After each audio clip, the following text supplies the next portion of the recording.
तो दोस्तों आज हो चला 13 मार्च 2023। देश दुनिया की बड़ी खबर लेकर आए हैं आपके लिए। तो फटाफट शुरू करते हैं। उससे पहले चैनल को सब्सक्राइब नहीं किए तो चैनल को सब्सक्राइब कर ले, वीडियो को लाइक कर दे, शेयर कर दे ताकि इसी तरह की खबर हर रोज देख सके। तो शुरू करते हैं आज की पहली बड़ी खबर।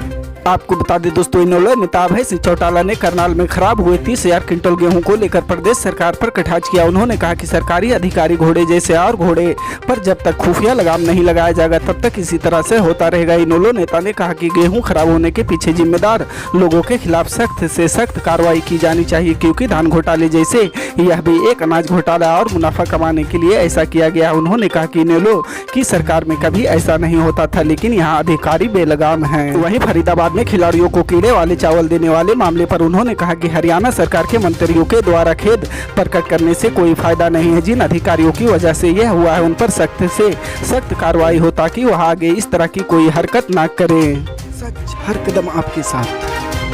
आपको बता दें दोस्तों, ऑनलाइन पेमेंट के लिए आप पेटीएम करना और भी ज़्यादा आसान हो गया है। अब आप बिना इंटरनेट के भी आसानी के साथ पेमेंट कर पाओगे। दरअसल इसके लिए एक यूपीआई लाइट की फीचर लॉन्च किया गया। हालांकि यह सुविधा काफ़ी पहले से चालू थी, लेकिन पेटीएम पेमेंट बैंक लिमिटेड के साथ इसका टाई अप अभी हुआ है। ग्राहक अब यूपीआई लाइट के माध्यम से काफ़ी तेजी के साथ भुगतान कर सकते हैं। इसके साथ ही अब बार बार पेमेंट फेल होने वाली समस्या से भी छुटकारा मिल जाएगा। यूपीआई लाइट का इस्तेमाल इस फीचर को Paytm payment bank saving account से लिंक करके किया जा सकता है। खास बात यह है कि इस प्लेटफॉर्म पर 200 रुपये तक का भुगतान आप बिना किसी पिन के कर सकते हैं। भारतीय राष्ट्रीय भुगतान निगम की ओर से शुरू हुई इस सुविधा को सबसे पहले पेटीएम ऐप पर लॉन्च किया गया था। यूजर्स अब यूपीआई लाइट की सहायता से छोटे छोटे भुगतान बड़ी आसानी के साथ कर सकते हैं। सच हर कदम आपके साथ।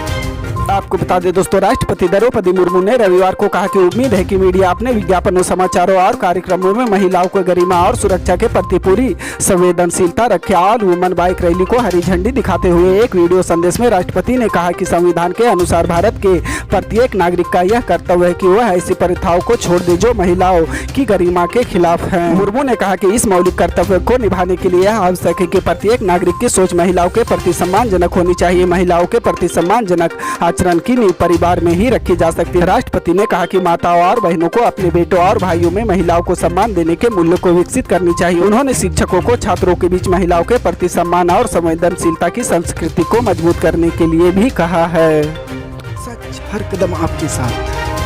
आपको बता दें दोस्तों, केंद्र सरकार ने सुप्रीम कोर्ट में समलैंगिक विवाह को मान्यता देने वाली याचिका पर हल्फनामा दाखिल किया है। केंद्र सरकार ने समलैंगिक विवाह को मान्यता दिए जाने का विरोध किया है। इसमें हल्फनामों में कहा गया है कि समान सेक्स संबंध की तुलना में भारतीय परिवार की पति पत्नी से पैदा हुए बच्चों के कॉन्सेप्ट से नहीं की जा सकती। केंद्र ने कहा कि प्रारंभ में ही विवाह की धारणा अनिवार्य रूप से अपोजिटिव सेक्स के दो व्यक्तियों के बीच एक मिलने को मानती है। यह परिभाषा सामाजिक, सांस्कृतिक और कानूनी रूप से विवाह के आइडिया और कॉन्सेप्ट 6 में शामिल और इसे विवादित प्रावधानों के जरिए खराब नहीं किया जाना चाहिए। अपने 56 पेज के हल्फनामों में सरकार ने कहा है कि सुप्रीम कोर्ट और हाई कोर्ट ने अपने कई फैसलों में व्यक्तिगत स्वतंत्रता की व्याख्या स्पष्ट की है। इन फैसलों की रोशनी में भी इस याचिका को खारिज कर देना चाहिए, क्योंकि इसमें सुनवाई करने लायक कोई तथ्य नहीं है।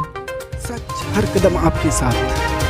आपको बता दें दोस्तों, राजस्थान में इस वर्ष होने वाले विधानसभा चुनाव को लेकर सभी राजनीतिक पार्टियां जोर शोर से तैयारियों में जुटी है। इस बार आम आदमी पार्टी भी पूरी ताकत के साथ मैदान में उतारने की तैयारी कर रही है। माना जा रहा है कि इससे कांग्रेस और बीजेपी को नुकसान उठाना पड़ सकता है। इसी कड़ी में सोमवार को आप संयोजक व दिल्ली के मुख्यमंत्री अरविंद केजरीवाल और पंजाब के सीएम भगवत मान सोमवार को राजस्थान में पार्टी के चुनावी अभियान का बिगुल फूंकने जा रहे हैं। दरअसल अरविंद केजरीवाल और भगवत मान जयपुर में तिरंगा यात्रा निकालेंगे, जिसमें पार्टी के सैकड़ों कार्यकर्ताओं भाग लेने की संभावना है। आपके राजस्थान प्रभारी विनय मिश्रा ने जानकारी देते हुए बताया कि अरविंद केजरीवाल और भगवत मान पार्टी का चुनाव अभियान शुरू करने के लिए आज राजस्थान पहुंचेंगे। उन्होंने कहा कि जब हम चुनाव लड़ते हैं तो बीजेपी और कांग्रेस एकजुट हो जाते हैं। हमारा मकसद लोगों के लिए काम करना है।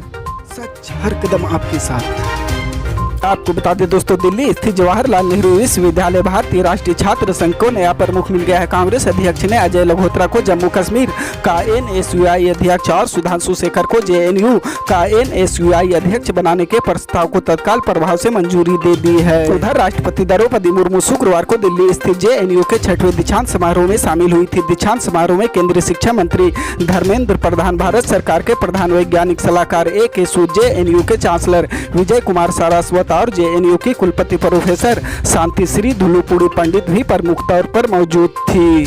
सच हर कदम आपके साथ। आपको बता दें दोस्तों, यूपी के कार्यवाहक पुलिस महानिदेशक यानी डीजीपी डी.एस. चौहान का कार्यकाल 31 मार्च 2023 को समाप्त हो रहा है। ऐसे में यूपी को जल्द ही नया डीजीपी मिलने वाला है। नए डीजीपी की दौड़ में जिन नामों की चर्चा की जा रही है उसमें आईपीएस आनंद कुमार, आईपीएस विजय कुमार और आईपीएस सफी एहसान रिजवी शामिल है। हालांकि 1988 बैच के आईपीएस आनंद कुमार का नाम तय माना जा रहा है, क्योंकि आनंद कुमार का करियर बेदाग है। वह मुख्यमंत्री योगी आदित्यनाथ की पहली पसंद भी है। बता दें कि पिछले 9 महीने से प्रदेश की कानून व्यवस्था कार्यवाहक डीजीपी डी.एस. चौहान के भरोसे रहे। 31 मार्च का उनका कार्यकाल खत्म होने वाला है। ऐसे में प्रदेश की 24 करोड़ जनता को अस्थायी पुलिस मुखिया का इंतजार है। वहीं जैसे जैसे मार्च महीने का एक एक दिन बीत रहा है, यूपी सरकार भी डीजीपी की नियुक्ति की कवायद तेज कर दी है। सरकार के नए नामों के चयन के लिए संघ लोक सेवा आयोग को प्रस्ताव भेजने की तैयारी कर रही है। सच हर कदम आपके साथ।